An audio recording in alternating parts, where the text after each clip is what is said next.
여보, 이제 고생 끝이야. 이 집에서 우리 여생을 보내자고. 정숙은 남편이 건넨 별장 사진을 보며 환하게 웃었습니다. 평생 교사로 일하며 모은 돈, 남편의 퇴직금까지 합쳐 마련한 꿈의 집이었습니다. 하지만 그 별장을 직접 찾아간 날 정숙은 경악했습니다.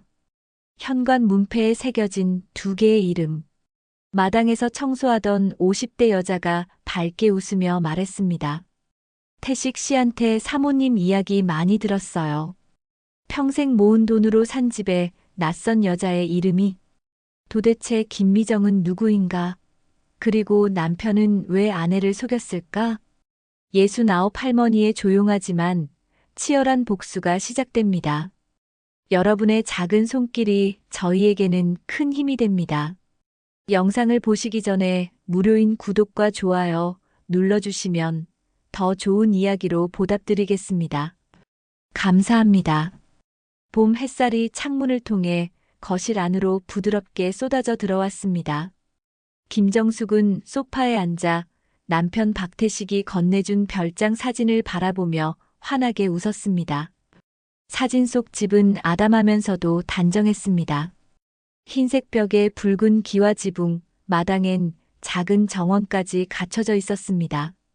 정숙은 사진을 쓰다듬으며 말했습니다. 여보, 정말 예쁘네요. 이 집에서 우리 여생을 보내면 얼마나 좋을까요? 태식은 옆에 앉아 신문을 보다가 고개를 들며 미소 지었습니다. 그럼요. 평생 고생한 당신 위에 마련한 거예요. 이제 우리도 좀 쉬면서 살아야죠. 정숙은 올해로 69이었습니다. 평생을 초등학교 교사로 일하며 아이들을 가르쳤고 집에 돌아오면 자식들을 키우느라 정신없이 살았습니다. 어린 시절 가난했던 정숙은 공부로 세상을 바꿀 수 있다고 믿었습니다. 장학금을 받아 사범대학에 진학했고 졸업 후 바로 초등학교 교사가 되었습니다. 24살에 태식을 만나 결혼했고 이듬해 큰아들을 낳았습니다. 그때부터 정숙의 삶은 정신없이 돌아갔습니다. 아침 일찍 일어나 아이들 밥을 차려주고 학교에 가서 학생들을 가르치고 저녁엔 다시 집안일을 했습니다.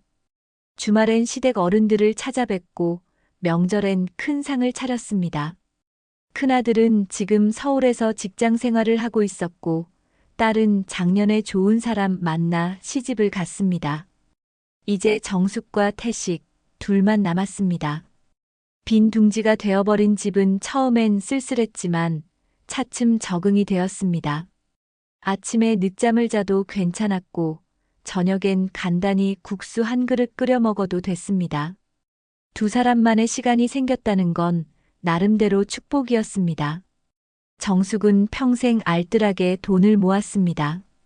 교사 월급은 크지 않았지만 한 푼 두 푼 모아서 자식들 학비를 대고 결혼 비용도 마련했습니다. 옷 한 벌 사는 것도 아껴가며 살았고 외식은 1년에 몇 번 하지 않았습니다. 태식도 공무원으로 30년을 근무하며 성실하게 살았습니다. 승진은 빠르지 않았지만 한 번도 사고 없이 묵묵히 일했습니다. 두 사람이 함께 모은 돈은 결코 작지 않았습니다. 통장을 열어볼 때마다 정숙은 뿌듯했습니다. 이 돈이 자식들의 미래가 될 거라고 믿었습니다. 그리고 작년 태식이 퇴직금을 받았을 때 둘은 약속했습니다. 이제 그동안 살던 집을 정리하고 조용한 곳에 작은 별장을 마련해서 남은 인생을 여유롭게 보내자고요. 정숙은 오래전부터 바닷가 근처에서 살고 싶었습니다. 아침에 일어나면 파도 소리가 들리고 저녁엔 노을을 바라보며 산책하는 삶을 꿈꿨습니다. 태식도 동의했습니다. 복잡한 도심을 떠나 자연 속에서 여생을 보내고 싶다고 했습니다. 여보, 내일 시장 갈 건데 반찬 뭐 해드릴까요?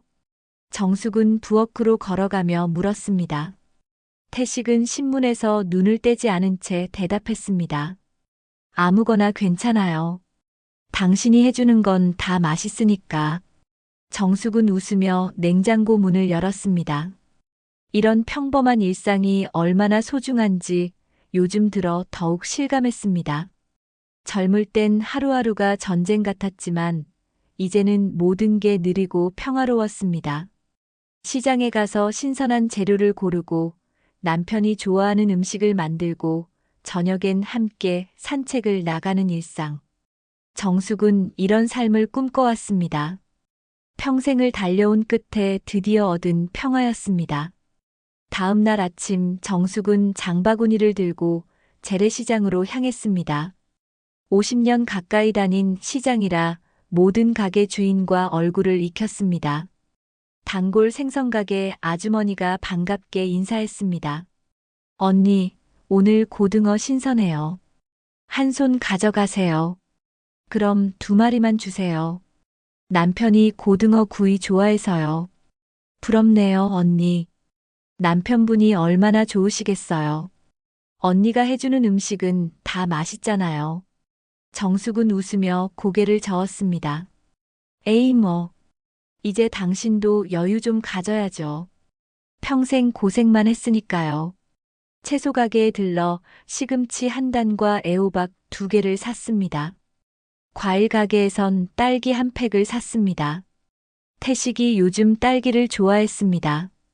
장을 보는 동안 정숙은 행복했습니다. 무거운 장바구니를 들고 걷는 것도, 흥정하는 것도, 익숙한 얼굴들과 인사를 나누는 것도 모두 소중했습니다. 집으로 돌아온 정숙은 부엌에서 고등어를 손질했습니다. 창문 너머로 봄바람이 불어왔고 꽃향기가 은은하게 퍼졌습니다. 정숙의 얼굴엔 평온한 미소가 감돌았습니다. 하지만 문득 거실에서 들려오는 남편의 목소리가 이상했습니다. 전화 통화를 하는 것 같았는데 목소리가 낮고 조심스러웠습니다. 응, 알았어. 나중에 다시 연락할게. 지금은 안 돼. 정숙은 고개를 갸우뚱하며 거실로 나갔습니다. 태식은 재빨리 핸드폰을 테이블에 내려놓으며 태연하게 말했습니다. 누구 전화 왔어요? 아, 공무원 시절 동료 연락이에요. 별거 아니에요. 정숙은 더 묻지 않았습니다. 남편을 의심할 이유가 없었으니까요. 하지만 요즘 들어 태식은 자주 핸드폰을 뒤로 감추곤 했습니다. 문자가 오면 얼른 확인하고 정숙이 다가가면 화면을 끄곤 했습니다. 정숙은 그냥 나이 들어서 친구들과 연락이 잦아진 거라고 생각했습니다. 설마 자기 남편이 무슨 비밀을 숨길 리 없다고 믿었습니다. 40년 넘게 함께 산 사람인데 뭘 숨기겠습니까? 저녁을 먹고 난 뒤 정숙은 설거지를 하며 창밖을 바라봤습니다. 해가 지고 있었습니다. 붉은 노을이 하늘을 물들이고 있었습니다. 정숙은 문득 별장 생각이 났습니다. 그곳에서 이런 노을을 보며 차를 마시면 얼마나 좋을까? 남편과 손을 잡고 산책하며 이야기를 나누면 얼마나 행복할까? 정숙은 빨리 별장에 가보고 싶었습니다. 며칠 후 태식이 별장 등기를 마쳤다며 서류를 보여줬습니다. 자, 이제 우리 집이에요. 다음 주에 같이 가볼까요? 정숙은 서류를 들여다보지도 않고 고개를 끄덕였습니다. 태식을 믿었으니까요. 평생을 함께한 사람을 왜 의심하겠습니까? 좋아요. 얼른 가보고 싶네요. 정원에 꽃도 좀 심고 싶어요. 장미랑 채송화 심으면 예쁠 것 같아요. 그래요. 뭐든 당신 마음대로 하세요. 이젠 우리 집이니까요. 정숙은 가슴이 벅찼습니다. 평생을 남을 위해 살았는데 이제야 자기 집이 생긴 것 같았습니다. 남편과 함께 꾸며갈 공간, 2사람만의 안식처. 정숙은 벌써부터 별장에서의 삶을 상상하며 행복해했습니다. 아침엔 커피를 마시며 정원을 바라보고 오후엔 책을 읽고 저녁엔 바닷가를 산책하는 살. 얼마나 아름다운 그림입니까? 하지만 정숙은 몰랐습니다. 이 평화로운 일상이 곧 산산조각 날 거라는 걸요. 그 별장 문패에 자신의 이름이 없다는 걸요. 그리고 그곳에 낯선 여자의 이름이 새겨져 있다는 사실을요. 정숙이 평생 모은 돈으로 산 집에 정숙이 알지 못하는 여자가 살고 있다는 걸요. 별장 등기를 마친 일주일이 지났습니다. 정숙은 들뜬 마음으로 별장에 가져갈 물건들을 챙기기 시작했습니다. 침구 세트며 그릇들, 작은 화분까지. 남편 태식은 요즘 유난히 바빴습니다. 친구들 모임이 잦았고 나갈 일이 많았습니다. 정숙은 남편이 퇴직 후 사회생활을 이어가는 게 좋다고 생각했습니다. 집에만 있으면 무료할 테니까요. 하지만 마음 한구석엔 뭔가 찝찝한 기분이 들었습니다. 태식의 눈빛이 예전 같지 않았습니다. 정숙을 똑바로 보지 않았고 말수도 줄었습니다. 어느 토요일 오후 태식이 외출 준비를 했습니다. 옷장에서 평소 잘 입지 않던 재킷을 꺼냈고 면도도 깔끔하게 했습니다. 정숙은 부엌에서 설거지를 하다가 물었습니다. 여보, 오늘 어디 가세요? 아, 공무원 동기들 모임이 있어서 나갔다 올게요. 그래요. 저녁은 밖에서 드세요? 아마 그럴 것 같아요. 늦을 수도 있으니 먼저 주무세요. 태식은 재킷을 입고 현관문을 나섰습니다. 문이 닫히는 소리가 유난히 크게 들렸습니다. 정숙은 거실 소파에 앉아 텔레비전을 켰습니다. 주말 드라마가 한창이었지만 집중이 되지 않았습니다. 화면 속 배우들의 대사가 귀에 들어오지 않았습니다. 문득 남편이 휴대폰을 두고 간 게 아닌가 하는 생각이 들었습니다. 요즘 태식은 핸드폰을 손에서 놓지 않았는데 오늘따라 조용했습니다. 정숙은 침실로 들어가 서랍장을 열었습니다.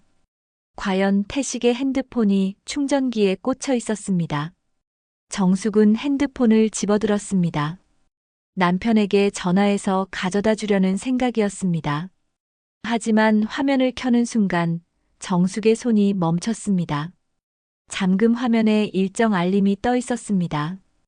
오늘 오후 3시 마이너스 별장 청소 미정 씨. 정숙은 눈을 크게 떴습니다. 미정? 미정이 누구지? 친구 모임에 간다더니 별장 청소 일정이라니. 거짓말을 한 겁니까? 정숙은 가슴이 철렁했습니다. 뭔가 이상했습니다. 태식은 별장에 대해 자세히 이야기하지 않았습니다. 언제 가자고만 했지 구체적인 계획은 없었습니다. 그런데 별장 청소를 누군가에게 맡긴다고요? 그것도 정숙이 모르는 사람에게요? 정숙은 핸드폰을 내려놓고 한참을 생각했습니다. 의심하고 싶지 않았습니다. 남편을 믿고 싶었습니다. 하지만 가슴 한구석이 불안했습니다. 요즘 태식의 행동이 예사롭지 않았습니다. 전화를 받을 때마다 방으로 들어가고 문자 알림이 오면 얼른 확인하고 핸드폰 화면을 정숙에게 보이지 않으려 했습니다.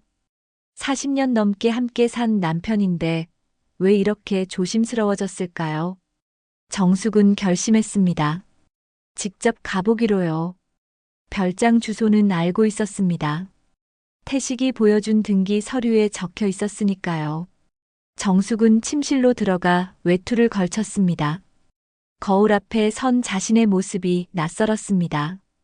69살 여자가 남편을 의심하며 뒤를 밟으려 하다니. 정숙은 쓴웃음을 지었습니다. 하지만 확인하지 않으면 잠을 이룰 수 없을 것 같았습니다. 정숙은 가방을 들고 집을 나섰습니다. 버스 정류장까지 걸어가며 마음을 가라앉히려 했습니다. 아무것도 아닐 거라고, 그냥 청소 도우미일 거라고 스스로를 달랬습니다. 하지만 가슴 두근거림은 멈추지 않았습니다. 버스를 2번 갈아타고 1시간 반을 달렸습니다. 창밖으로 도시 풍경이 사라지고 바다가 보이기 시작했습니다. 파도가 햇빛에 반짝이고 있었습니다. 평소 같았으면 아름답다고 감탄했을 풍경이지만 오늘은 눈에 들어오지 않았습니다. 정숙의 머릿속엔 온통 그 일정 알림만 맴돌았습니다. 별장 청소 미정씨. 도대체 미정이 누구길래 남편의 일정표에 이름이 적혀 있는 걸까요? 버스에서 내려 10분쯤 걸었습니다. 골목길을 따라 올라가니 작은 집들이 보였습니다. 바닷가 마을 특유의 조용한 분위기였습니다. 정숙은 주소를 확인하며 걸었습니다. 다리가 떨렸습니다. 마침내 도착했습니다. 사진에서 봤던 그 집이었습니다. 흰색 벽에 붉은 기와 지붕, 작은 정원이 있는 아담한 집. 마당엔 장미 화분이 몇 개 놓여 있었습니다. 정숙은 대문 앞에 멈춰 섰습니다. 숨을 깊이 들이마셨습니다.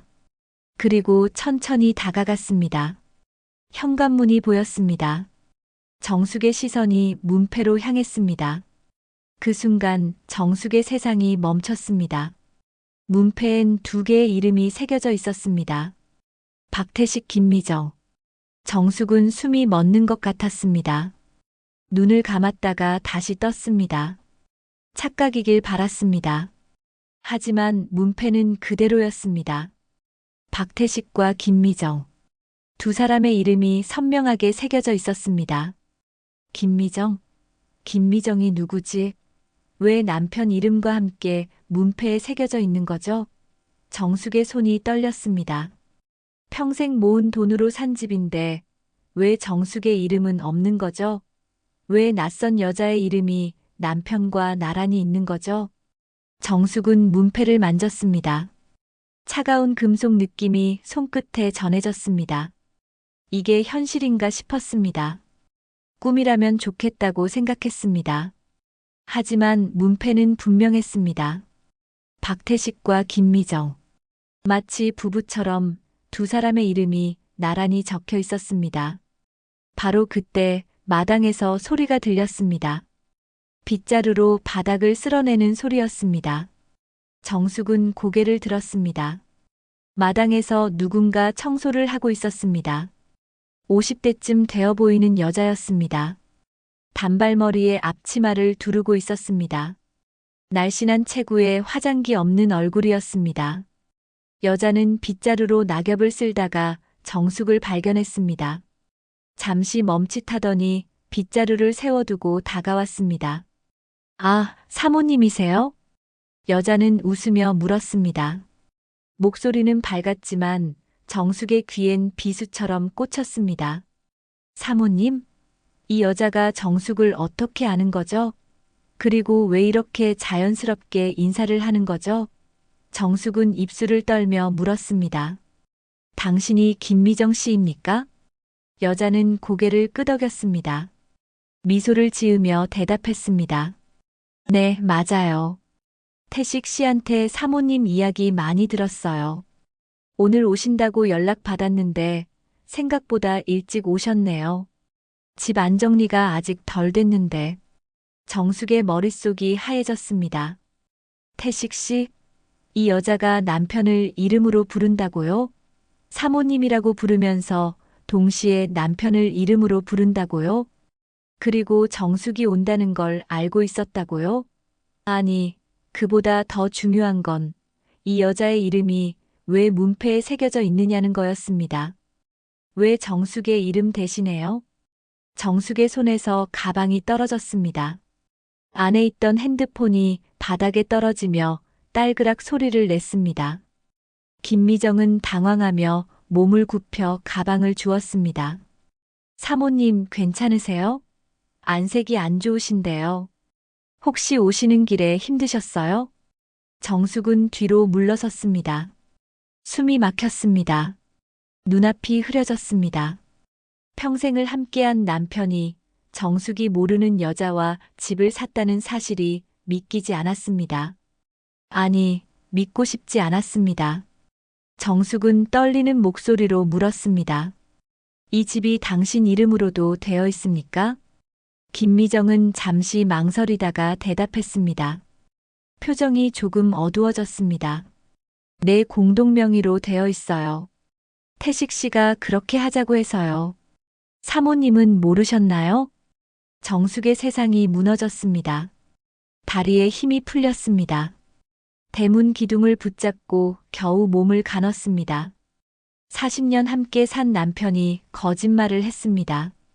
평생 모은 돈으로 산 집에 다른 여자의 이름을 올렸습니다.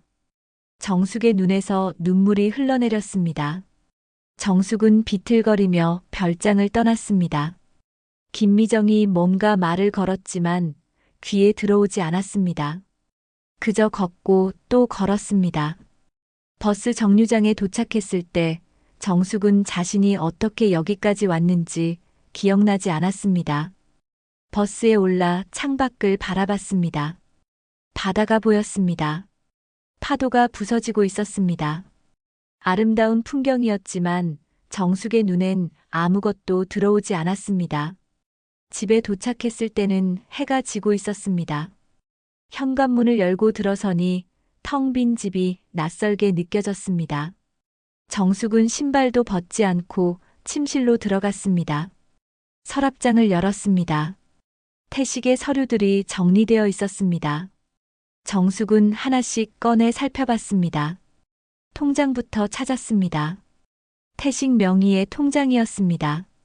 잔고를 확인하는 순간 정숙의 손이 멈췄습니다. 3천만 원? 1년 전까지만 해도 8천만 원이 넘었습니다. 퇴직금까지 합하면 1억이 훨씬 넘었을 겁니다. 그런데 지금 3천만 원밖에 남지 않았습니다. 나머지 돈은 어디로 간 걸까요? 정숙은 다른 서류를 뒤졌습니다. 그리고 발견했습니다. 부동산 등기부등본이었습니다. 종이를 펼쳤습니다. 별장의 등기부였습니다. 소유자란을 확인했습니다.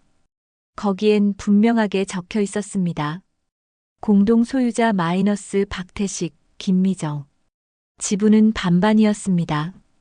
5천만 원씩 출자한 것으로 되어 있었습니다. 정숙은 종이를 구겼습니다. 손이 떨렸습니다. 평생 모은 돈으로 산 집인데 정숙의 이름은 한 글자도 없었습니다. 대신 김미정이라는 여자의 이름이 선명하게 박혀 있었습니다. 정숙은 거실로 나왔습니다. 소파에 주저앉았습니다.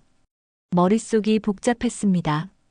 김미정이 누구길래 남편과 집을 공동 명의로 샀을까요? 오늘 본 김미정의 태도는 낯설었습니다. 사모님이라고 부르면서도 편안해 보였습니다. 마치 오래전부터 태식을 알고 지낸 사람처럼요. 현관문이 열리는 소리가 들렸습니다. 태식이 돌아왔습니다. 정숙은 고개를 들지 않았습니다. 태식은 신발을 벗으며 말했습니다. 여보, 저 왔어요. 아, 배고파. 저녁 먹었어요? 정숙은 대답하지 않았습니다. 태식은 거실로 들어오다가 소파에 앉아 있는 정숙을 봤습니다. 뭔가 이상한 기운을 느꼈는지 조심스럽게 물었습니다. 왜 그래요? 어디 아파요? 정숙은 천천히 고개를 들었습니다. 태식의 얼굴을 똑바로 쳐다봤습니다. 40년을 함께 산 남편의 얼굴이었습니다. 하지만 오늘 이 얼굴이 낯설었습니다. 정숙은 조용히 물었습니다. 여보, 오늘 어디 갔다 왔어요?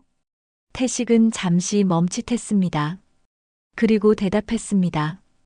동기 모임 갔다 왔잖아요. 왜요? 동기 모임이요? 정말요? 태식의 표정이 굳었습니다. 뭔가 들킨 것 같은 표정이었습니다. 정숙은 일어나 침실로 갔습니다. 등기부등본을 들고 나왔습니다. 태식의 앞에 종이를 던졌습니다. 이게 뭡니까? 태식은 종이를 집어들었습니다. 얼굴이 하얗게 변했습니다. 입술이 파르르 떨렸습니다. 이걸 어떻게? 오늘 별장에 다녀왔어요. 당신 핸드폰을 두고 가셔서 알게 됐죠. 별장 청소 일정 말이에요. 김미정 씨, 참 좋은 분이더군요. 나보고 사모님이라고 부르시던데요. 태식은 아무 말도 하지 못했습니다. 고개를 숙인 채 멈춰 있었습니다. 정숙은 계속 물었습니다. 김미정이 누구예요? 왜 그 사람 이름이 우리 집 등기부에 올라가 있어요? 왜 공동명의로 했어요? 태식은 한참 만에 입을 열었습니다. 목소리가 떨렸습니다. 미안해요. 미안하다고요? 그게 답입니까? 평생 모은 돈으로 산 집인데 내 이름은 한 글자도 없어요. 대신 내가 모르는 여자의 이름이 당신과 나란히 붙어 있더군요. 정숙의 목소리는 차갑게 가라앉았습니다. 더 이상 울지 않았습니다. 울음은 별장에서 다 쏟아냈습니다. 이제 남은 건 분노였습니다. 태식은 고개를 들어 정숙을 봤습니다. 눈가가 붉어져 있었습니다. 설명할게요. 김미정은. 설명은 됐어요. 당신이 뭐라고 하든 믿을 수 없어요. 40년을 속인 사람을 어떻게 믿겠어요? 정숙은 침실로 들어가 문을 닫았습니다. 침대에 누워 천장을 바라봤습니다. 눈물이 나오지 않았습니다. 그저 허무했습니다. 평생을 헌신한 결혼이었는데 이런 식으로 끝나다니요. 며칠이 지났습니다. 정숙과 태식은 서로 말을 하지 않았습니다. 같은 집에 살지만 남처럼 지냈습니다. 정숙은 조용히 계획을 세웠습니다. 감정적으로 대응하지 않기로 했습니다. 냉정하게 하나씩 확인하기로 했습니다. 어느 날 아침 정숙은 태식에게 말을 걸었습니다. 여보, 나 별장에 좀 다녀올까요? 공기 좋다며. 혼자 다녀와도 될까요? 태식은 신문을 보다가 고개를 들었습니다. 잠시 망설이더니 대답했습니다. 그건 아직 정리 중이에요. 나중에 같이 가요. 조금만 기다려줘요. 정숙은 고개를 끄덕였습니다. 태식의 대답은 거짓이었습니다.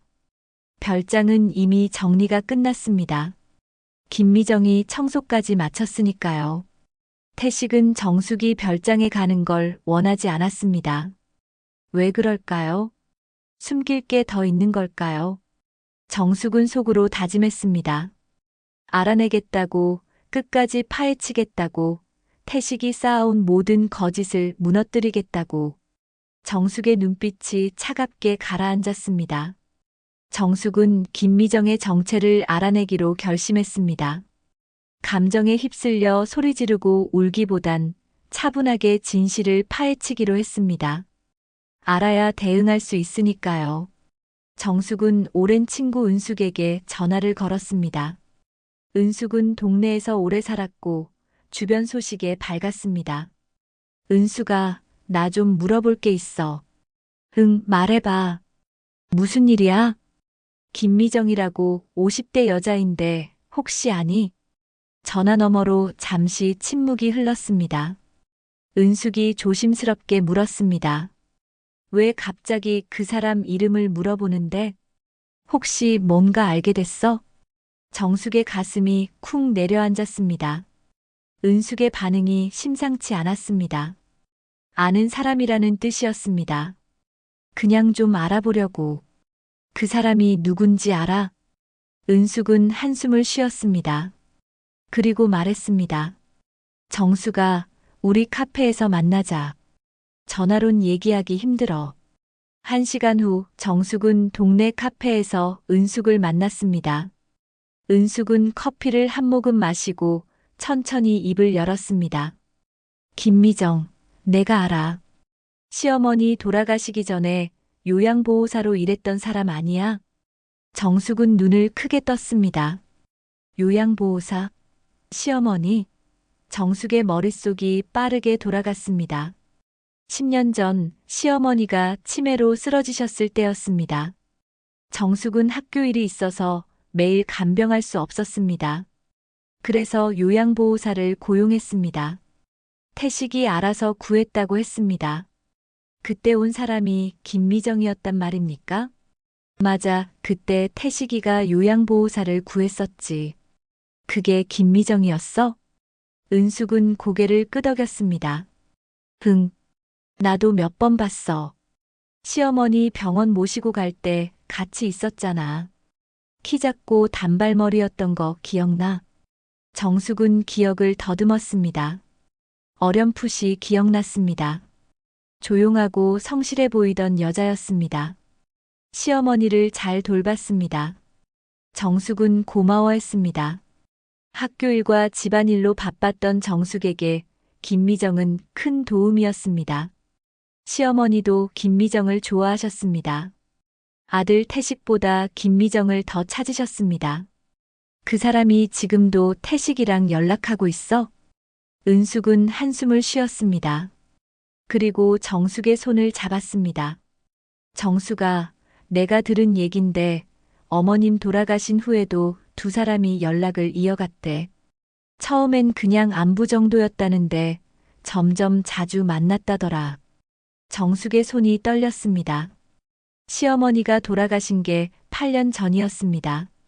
그렇다면 태식과 김미정은 8년 동안 몰래 만나온 겁니까? 아니, 시어머니가 살아계실 때부터 친분이 있었다면 10년입니다. 10년 동안 정숙은 아무것도 몰랐습니다. 누구한테 들었어? 동네 부동산 사장님이 말하더라. 태식이가 최근에 별장 계약하면서 김미정 이름도 같이 올렸다고. 처음엔 태식이 재혼한 줄 알았대. 근데 알고 보니 정숙이 너랑 아직 결혼 중이라더라고. 정숙은 커피잔을 내려놨습니다. 손에 힘이 들어가지 않았습니다.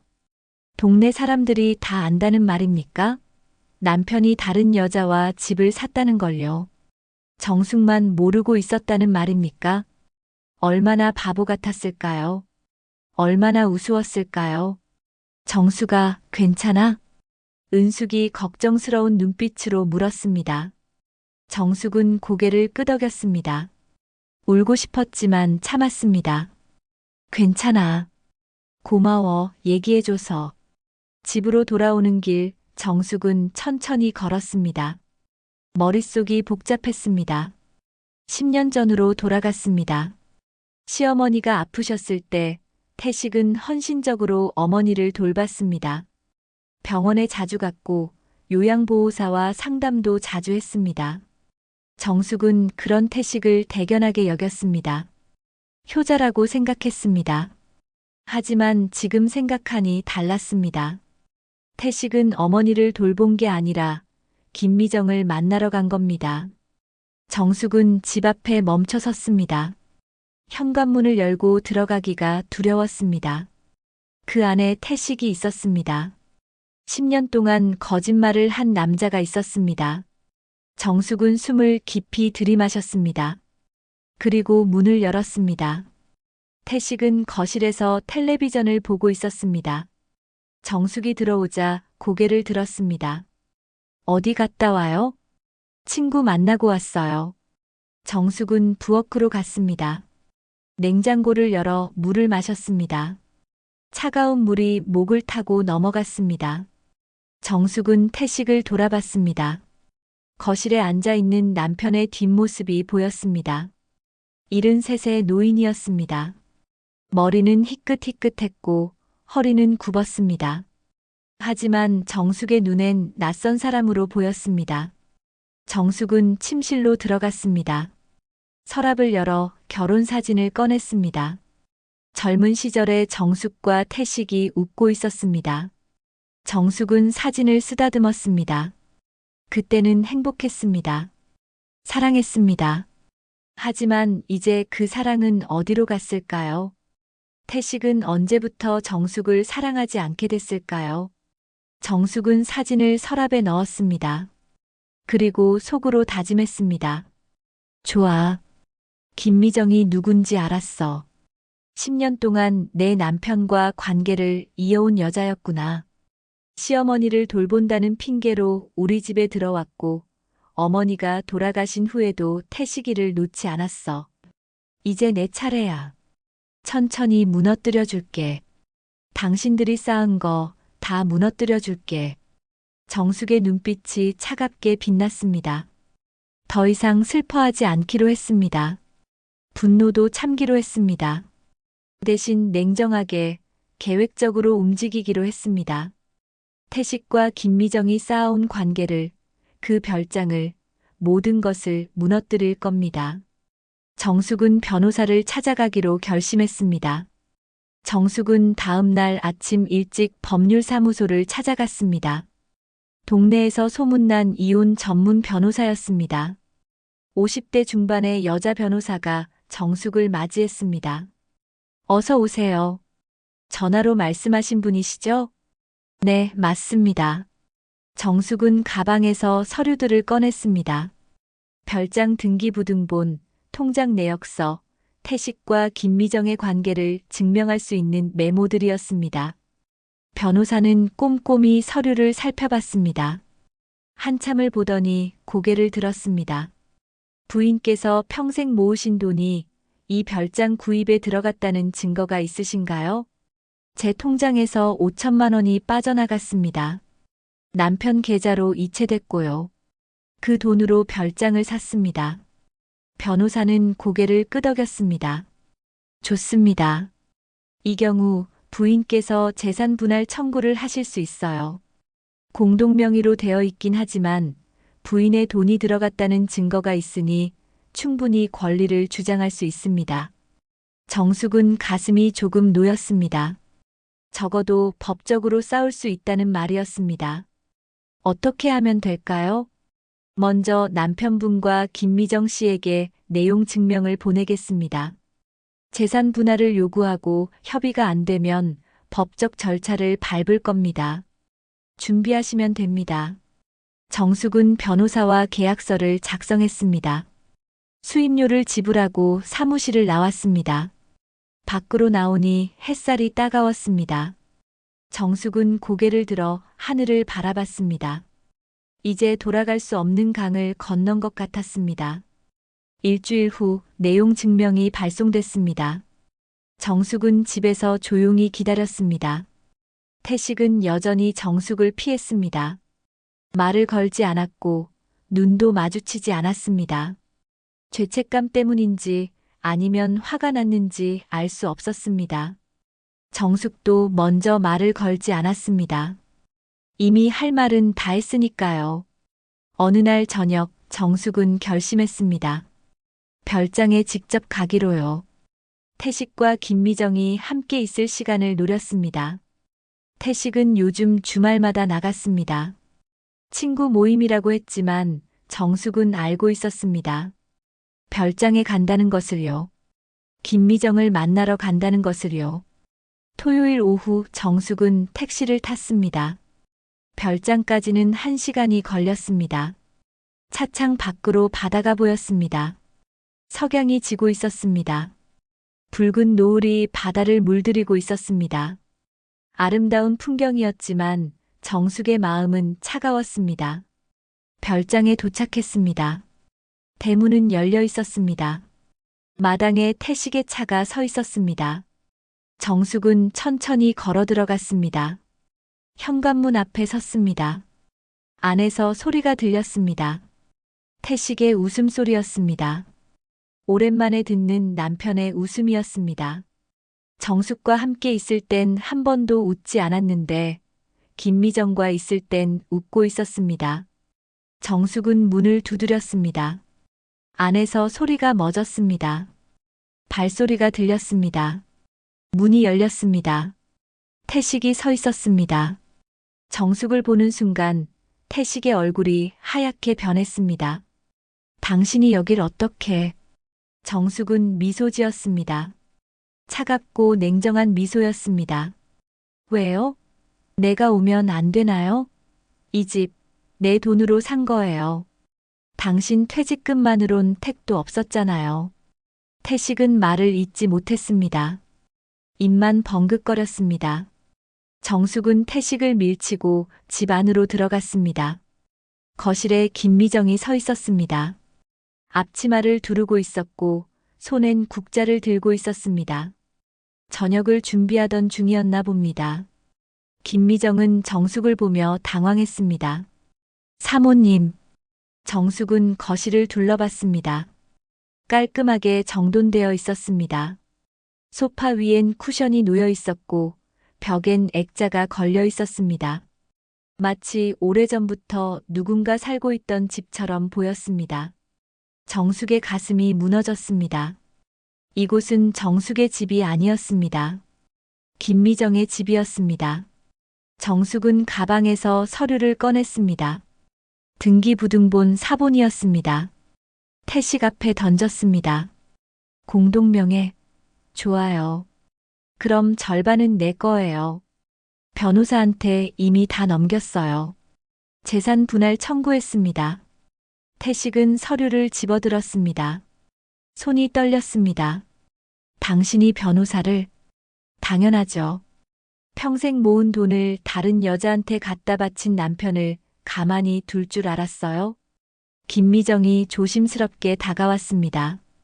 국자를 내려놓고 말했습니다. 사모님, 제가 설명드릴게요. 오해가 있으신 것 같아요. 오해요? 뭘 오해했다는 겁니까?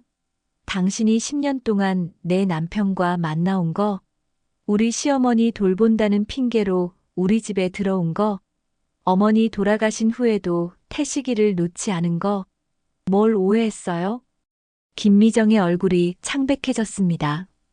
아무 말도 하지 못했습니다. 정숙은 계속 말했습니다. 당신 남편은 어디 있어요? 당신도 결혼했었다면서요? 남편한테 버림받았다고 들었어요. 그래서 내 남편한테 기댄 거예요? 김미정의 눈에서 눈물이 흘렀습니다. 입술을 깨물며 대답했습니다. 제 남편은 15년 전에 바람 피워서 집을 나갔어요. 저는 혼자 딸을 키웠어요. 요양보호사 일로 생계를 유지했고요. 태식 씨 어머님을 돌보면서 위로를 받았어요. 그분이 저를 딸처럼 대해주셨거든요. 정숙은 냉소를 지었습니다. 위로를 받았다고요? 그래서 내 남편까지 빼앗은 거예요? 김미정은 고개를 저었습니다. 아니에요. 저는 그냥 뭐예요? 말해봐요. 김미정은 한참을 망설이다가 말했습니다. 저는 외로웠어요. 혼자 사는 게 너무 힘들었어요. 태식 씨도 외로워 보였고요. 그래서 서로 의지하게 됐어요. 정숙은 웃었습니다. 허탈한 웃음이었습니다. 외롭다고요? 나도 외로웠어요. 평생을 남편과 자식들 뒷바라지하며 살았는데 정작 나를 위해 산 시간은 없었어요. 하지만 나는 참았어요. 그게 가족이니까요. 근데 당신들은 외롭다고 남의 가정을 무너뜨린 거예요? 태식이 입을 열었습니다. 정수가 미안해. 정말 미안해. 정숙은 태식을 돌아봤습니다. 미안하다고 용서될 것 같아요? 40년을 속인 게 미안하다는 말 한마디로 끝나요?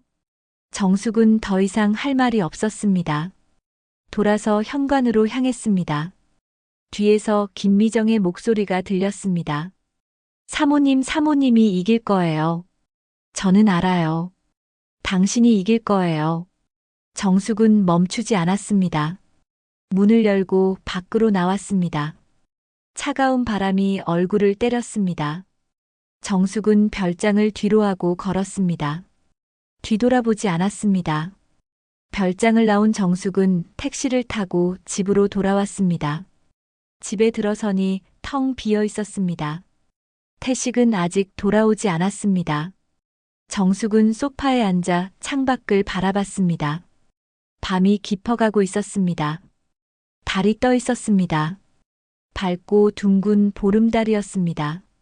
하지만 정숙의 마음은 어두웠습니다. 정숙은 자신이 무엇을 원하는지 생각했습니다. 복수인가요? 태식을 파멸시키고 싶은가요? 아니면 정숙 자신을 위한 무언가일까요? 머릿속이 복잡했습니다. 분노와 슬픔, 배신감과 허무함이 뒤섞여 있었습니다. 정숙은 잠을 이룰 수 없었습니다. 밤새 뒤척이다가 새벽에 일어났습니다. 일요일 아침 정숙은 교회로 향했습니다. 오랜만에 가는 교회였습니다. 최근 몇 달간은 마음이 어지러워서 예배에 나가지 못했습니다. 교회에 도착하니 예배가 시작되기 전이었습니다. 정숙은 제일 뒷자리에 앉았습니다. 조용한 성당 안 정숙은 두 손을 모았습니다. 하나님, 저예요. 김정숙이에요. 작은 목소리로 기도했습니다. 제가 지금 무엇을 하고 있는 건지 모르겠어요. 남편을 벌주고 싶은데 그게 맞는 건지 모르겠어요. 복수의 끝에 제가 남는 게 있을까요? 아니면 그저 허무함만 남을까요? 눈물이 흘렀습니다. 정숙은 눈을 감았습니다. 평생이 주마등처럼 스쳐 지나갔습니다. 24살에 태식을 만났습니다. 순박하고 성실해 보이는 남자였습니다. 결혼하고 아이를 낳았습니다. 교사로 일하며 가정을 돌봤습니다. 아침엔 남편과 아이들의 아침을 차려주고 학교에 가서 학생들을 가르치고 저녁엔 다시 집안일을 했습니다. 주말엔 시댁에 갔습니다. 명절엔 큰 상을 차렸습니다. 그렇게 40년을 살았습니다. 정숙 자신을 위한 시간은 없었습니다. 늘 누군가를 위해 살았습니다. 남편을 위해, 자식을 위해, 시부모님을 위해. 정숙은 그게 당연하다고 생각했습니다. 여자로 태어나 어머니가 되고 아내가 되면 그렇게 사는 게 맞다고 배웠으니까요. 하지만 지금 돌아보니 정숙은 평생 남편의 그림자 속에 살았습니다. 태식의 아내로 아이들의 어머니로만 존재했습니다. 김정숙이라는 한 사람의 인간으로 살지 못했습니다. 꿈도 없었습니다. 하고 싶은 것도 없었습니다. 아니, 하고 싶은 게 있었지만 참았습니다. 가족을 위해 희생하는 게 미덕이라고 믿었으니까요. 정숙은 눈물을 닦았습니다. 그제야 깨달았습니다. 정숙이 분노하는 이유가 단지 배신 때문만은 아니라는 것을요. 정숙은 자신의 인생이 허무했습니다. 평생을 바쳤는데 결국 남은 게 아무것도 없었습니다. 남편은 다른 여자를 사랑했고 자식들은 제 삶을 살고 있었습니다. 정숙은 홀로 남았습니다. 빈손으로요. 하나님, 이제야 알겠어요. 제가 화가 난 이유를요. 남편이 바람 피운 게 억울한 게 아니라 제 인생이 허무한 거예요. 저는 저를 위해 산 적이 없어요. 이제야 나를 위해 살 때가 온 것 같은데 너무 늦은 건 아닐까요? 예배종이 울렸습니다. 사람들이 들어오기 시작했습니다. 정숙은 자리에서 일어났습니다. 교회를 나와 걸었습니다. 아침 햇살이 따뜻했습니다. 정숙은 벤치에 앉아 하늘을 바라봤습니다. 파란 하늘이 펼쳐져 있었습니다. 구름이 천천히 흘러갔습니다. 정숙은 생각했습니다. 이제 어떻게 해야 할까요? 복수를 계속해야 할까요? 태식을 끝까지 무너뜨려야 할까요? 아니면 그냥 놓아줘야 할까요? 정숙은 답을 찾았습니다. 복수는 정숙을 자유롭게 만들지 못할 겁니다. 오히려 정숙을 더 괴롭게 만들 겁니다. 증오와 분노에 사로잡혀 살게 될 겁니다. 그건 정숙이 원하는 삶이 아니었습니다. 정숙은 결심했습니다. 법적으로 할 일은 하되 감정적으로는 놓아주기로요. 태식을 파멸시키는 게 아니라 정숙 자신을 구하기로요. 정숙의 인생을 되찾기로요. 다음 날 월요일 정숙은 변호사 사무소를 다시 찾았습니다. 변호사가 반갑게 맞이했습니다. 어서 오세요. 내용 증명 보내고 답변이 왔어요. 남편분이 협의하고 싶다고 하시더라고요. 정숙은 고개를 끄덕였습니다. 좋아요. 협의하죠. 하지만 제 조건이 있어요. 말씀하세요. 정숙은 천천히 말했습니다. 별장은 다 정리하세요. 팔아서 돈으로 만드세요. 그 돈의 절반은 자선재단에 기부하고 싶어요. 아이들을 위한 장학금으로요. 나머지 절반은 제 이름으로 돌려주세요. 변호사는 눈을 크게 떴습니다. 절반을 기부하시겠다고요? 부인 돈인데요. 정숙은 미소 지었습니다. 제 돈이니까 제가 쓰고 싶은 곳에 쓰는 거예요. 평생 교사로 살았잖아요. 아이들을 가르쳤어요. 마지막으로 아이들에게 뭔가 남기고 싶어요. 그게 제 인생의 의미가 될 것 같아요. 변호사는 감동한 표정으로 고개를 끄덕였습니다. 알겠습니다. 그렇게 진행하겠습니다. 정숙은 사무실을 나왔습니다. 가슴이 가벼웠습니다. 무거운 짐을 내려놓은 것 같았습니다. 정숙은 공원을 걸었습니다. 꽃이 피어 있었습니다. 아름다웠습니다. 정숙은 꽃을 바라보며 생각했습니다. 태식, 당신 인생은 당신이 책임지세요. 저는 더 이상 당신을 위해 살지 않을 거예요. 김미정과 행복하게 사세요. 저는 제 길을 갈 테니까요. 정숙은 집으로 돌아왔습니다. 태식이 거실에 앉아 있었습니다. 초췌한 얼굴이었습니다. 며칠 동안 잠을 못 잔 것 같았습니다. 정숙을 보자 일어났습니다. 정숙아 미안해. 정말 미안해. 정숙은 고개를 저었습니다. 미안하단 말은 이제 그만해요. 소용없어요. 변호사가 연락할 거예요. 협의 조건 받아들이세요. 그럼 저는 조용히 떠날게요. 태식은 눈물을 흘렸습니다. 내가 너무 잘못했어. 용서해줘. 정숙은 태식을 바라봤습니다. 연민도 느껴지지 않았습니다. 그저 낯선 사람처럼 보였습니다. 용서는 제가 제 마음을 위해 할 거예요. 당신을 위해서가 아니에요. 저는 이제 자유로워지고 싶어요. 증오에 묶여 살고 싶지 않아요. 정숙은 침실로 들어갔습니다. 짐을 싸기 시작했습니다. 새로운 삶을 시작할 시간이었습니다. 정숙의 눈엔 슬픔이 아닌 희망이 비쳤습니다. 한 달이 지났습니다.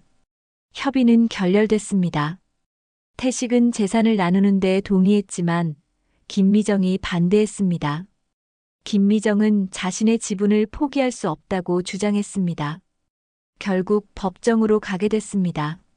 정숙의 변호사는 재산 분할 소송을 제기했습니다. 재판 날짜가 잡혔습니다. 10월의 어느 화요일 오전이었습니다. 정숙은 아침 일찍 일어나 옷을 갈아입었습니다. 검은색 정장을 입었습니다. 거울을 봤습니다. 69살의 여자가 서 있었습니다. 머리는 희끗희끗했고 얼굴엔 주름이 깊었습니다. 하지만 눈빛만은 또렷했습니다. 정숙은 자신에게 말했습니다. 오늘이 마지막이야. 끝내자. 법원에 도착했습니다. 변호사가 입구에서 기다리고 있었습니다. 준비되셨죠? 네, 준비됐어요. 법정 안으로 들어갔습니다. 넓은 공간이었습니다. 앞쪽엔 판사석이 있었고 양쪽으로 원고석과 피고석이 마주 보고 있었습니다. 정숙은 원고석에 앉았습니다. 잠시 후 피고 측이 들어왔습니다. 태식과 김미정이었습니다. 태식은 낡은 양복을 입고 있었습니다. 정숙이 10년 전에 사준 양복이었습니다. 허리는 굽었고 걸음걸이는 느렸습니다. 73세 노인이었습니다. 태식은 정숙을 봤습니다. 눈이 마주쳤습니다. 태식의 눈엔 두려움이 가득했습니다. 정숙은 시선을 거뒀습니다. 더 이상 태식을 보고 싶지 않았습니다. 김미정도 초라한 모습이었습니다. 화장기 없는 얼굴에 검은 옷을 입고 있었습니다. 정숙을 보자 고개를 숙였습니다. 두 사람은 피고석에 앉았습니다. 법정 안이 조용했습니다.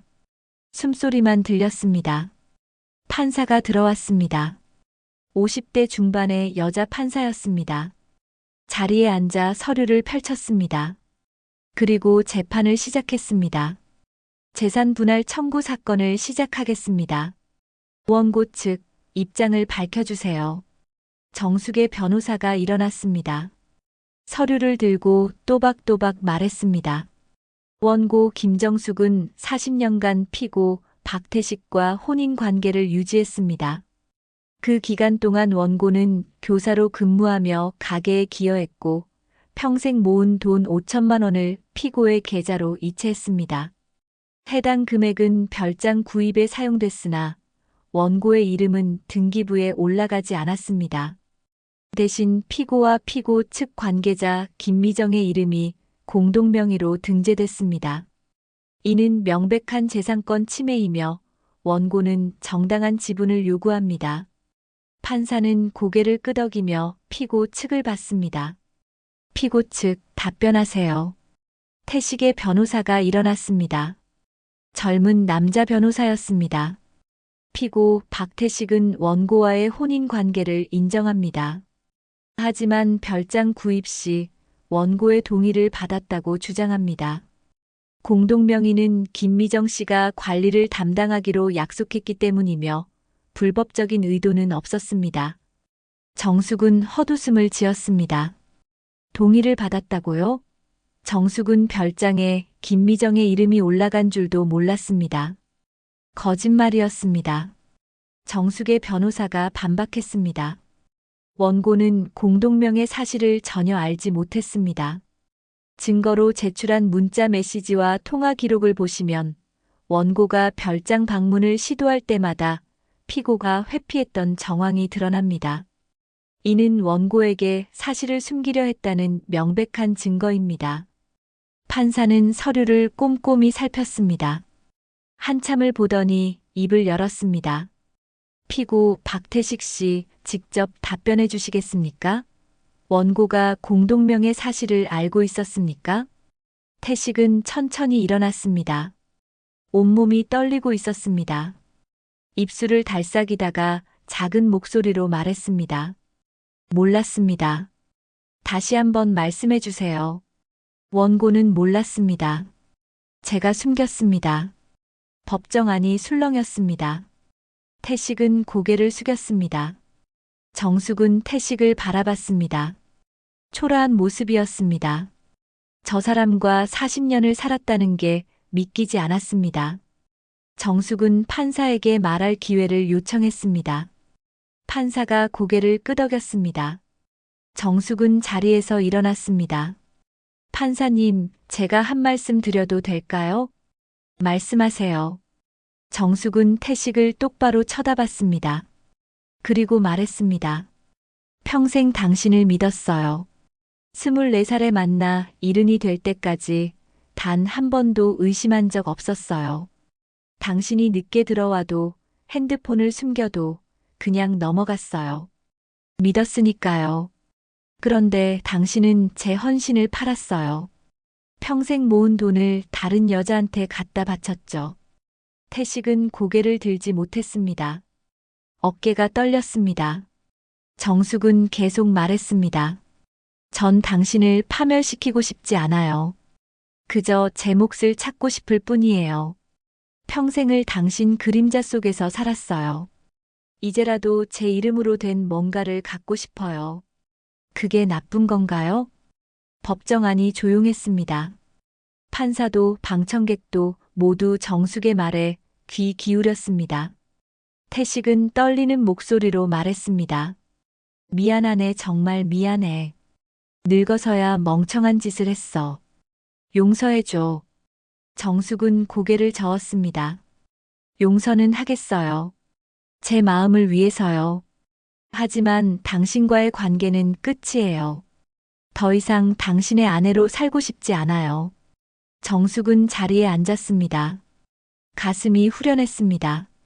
하고 싶었던 말을 다 했습니다. 이제 남은 건 판결뿐이었습니다.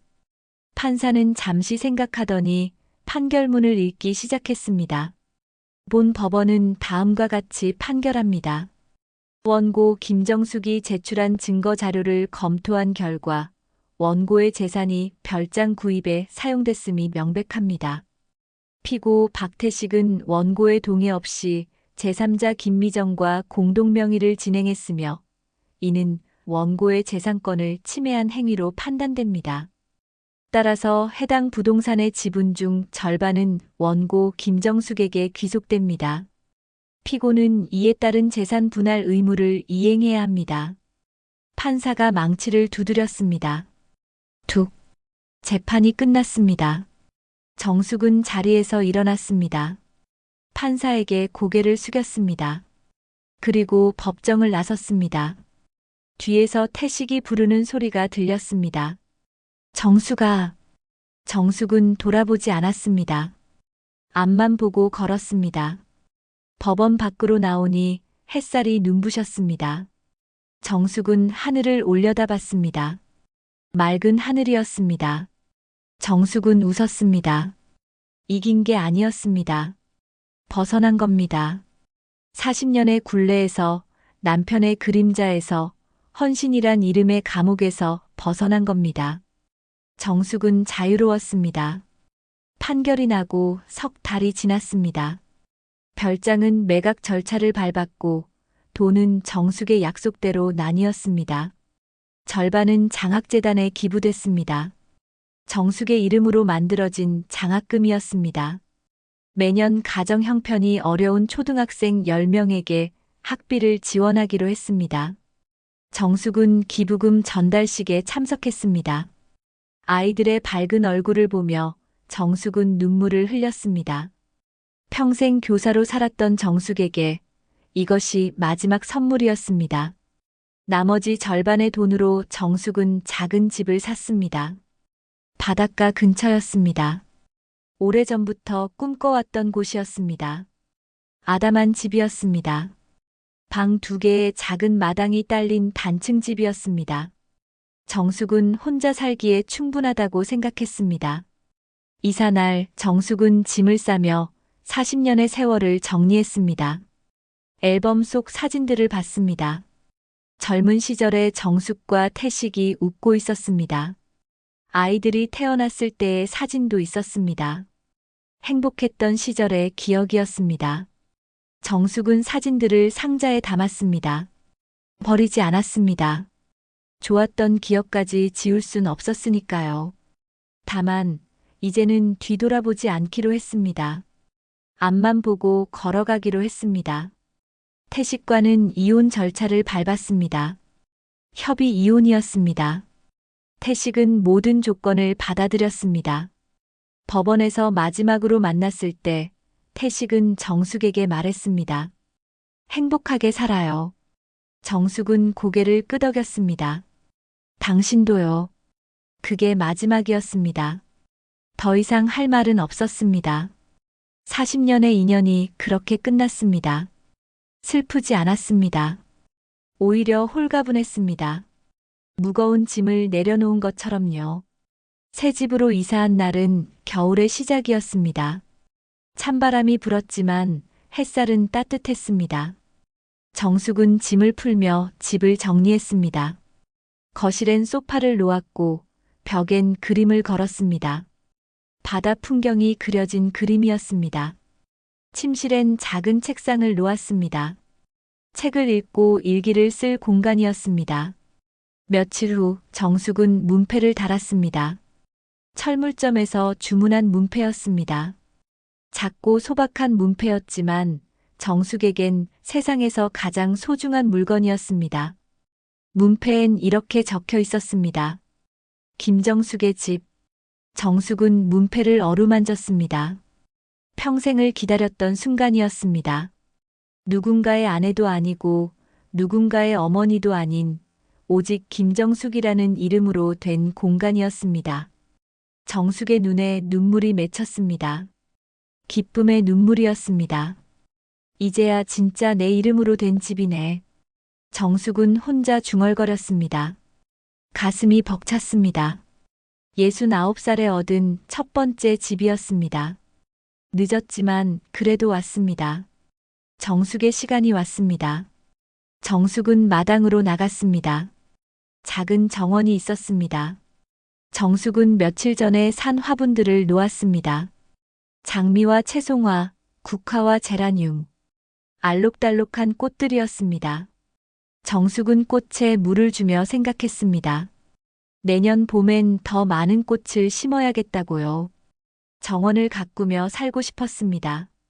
꽃을 돌보고 햇살을 받으며 조용히 살고 싶었습니다. 오후가 되었습니다. 정숙은 차를 끓였습니다. 국화차였습니다. 정숙이 좋아하는 차였습니다. 찻잔에 따라 마당으로 나갔습니다. 의자를 꺼내 앉았습니다. 따뜻한 차를 한 모금 마셨습니다. 입안에 은은한 향이 퍼졌습니다. 정숙은 눈을 감았습니다. 바람이 불었습니다. 차가운 겨울바람이었지만 정숙의 마음은 따뜻했습니다. 저 멀리 바다가 보였습니다. 파도가 철썩거렸습니다. 갈매기가 날아갔습니다. 정숙은 바다를 바라보며 생각했습니다. 태식은 지금 어디서 무엇을 하고 있을까요? 김미정과 함께 있을까요? 행복할까요? 정숙은 모르겠습니다. 알고 싶지도 않았습니다. 이제 태식의 삶은 태식의 몫이었습니다. 정숙은 더 이상 간섭하지 않을 겁니다. 해가 지기 시작했습니다. 하늘이 붉게 물들었습니다. 석양이었습니다. 아름다웠습니다. 정숙은 석양을 바라보며 속삭였습니다. 당신 덕에 배웠어요, 박태식 씨. 사랑도 끝이 있다는 걸요. 그리고 끝난 사랑에 매달리는 건 어리석다는 걸요. 이제 저는 자유예요. 당신도 자유롭게 사세요. 정숙의 목소리는 바람에 실려 사라졌습니다. 더 이상 원망도 분노도 없었습니다. 그저 담담했습니다. 40년의 결혼이 끝났지만 정숙의 인생은 끝나지 않았습니다. 오히려 이제 시작이었습니다. 정숙만의 인생이 시작되는 겁니다. 며칠 후 정숙은 옛 동료들을 집으로 초대했습니다. 함께 교사로 일했던 친구들이었습니다. 친구들은 정숙의 집을 보며 감탄했습니다. 정숙아, 집 정말 예쁘다. 여기서 사니까 얼마나 좋아. 응, 좋아. 매일 바다를 보며 살 수 있어서 행복해. 친구들과 차를 마시며 이야기를 나눴습니다.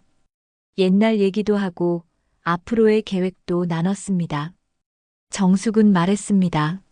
나 봉사활동 시작하려고. 동네 복지관에서 아이들 공부 봐주는 거. 평생 교사로 살았잖아. 이제라도 재능 기부하고 싶어. 친구들이 박수를 쳤습니다. 좋은 생각이야. 너라면 잘할 거야. 정숙은 미소 지었습니다. 계획이 생겼습니다. 할 일이 생겼습니다. 정숙의 삶에 의미가 생긴 겁니다. 더 이상 누군가의 그림자가 아니라 정숙 자신으로 살 수 있었습니다. 친구들이 돌아간 후 정숙은 다시 마당에 나갔습니다. 밤이 되었습니다. 별이 떠 있었습니다. 수많은 별들이 반짝이고 있었습니다. 정숙은 별을 바라보며 기도했습니다. 하나님 감사합니다. 이 시련을 통해 저는 저 자신을 찾았습니다. 평생을 남을 위해 살았지만 이제는 저를 위해 살 수 있게 됐습니다. 고통스러웠지만 그 고통이 저를 자유롭게 만들었습니다. 이제 저는 두렵지 않습니다. 혼자여도 괜찮습니다. 저는 강합니다. 바람이 불었습니다. 부드러운 바람이었습니다. 마치 하느님의 대답처럼 느껴졌습니다. 정숙은 웃었습니다. 오랜만에 진심으로 웃었습니다. 카메라가 천천히 멀어졌습니다. 작은 집 마당에 홀로 서 있는 정숙의 모습이 보였습니다. 배경으론 바다가 펼쳐져 있었습니다. 석양이 바다를 붉게 물들이고 있었습니다. 정숙은 하늘을 올려다봤습니다. 정숙의 얼굴엔 평화가 깃들어 있었습니다. 슬픔이 아니었습니다. 후회도 아니었습니다. 그저 자유였습니다. 69살의 여자가 새로운 인생을 시작했습니다. 늦었지만 그래도 시작했습니다. 정숙의 눈엔 희망이 빛났습니다. 내일이 기대됐습니다. 모레도 다음 주도 내년도 기대됐습니다. 정숙에겐 시간이 있었습니다. 정숙만의 시간이요. 화면이 서서히 어두워졌습니다.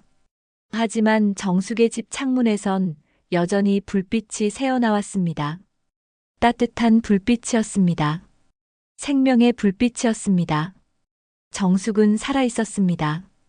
그리고 살아갈 겁니다. 당당하게, 자유롭게, 정숙답게요. 오늘 이야기가 마음에 와닿으셨다면 구독과 좋아요 한번 눌러주시는 것만으로도 큰 힘이 됩니다. 알림 설정과 댓글로 함께 나눠주신다면 더 많은 감동 이야기로 꼭 보답드리겠습니다. 끝까지 함께 해주셔서 진심으로 감사합니다.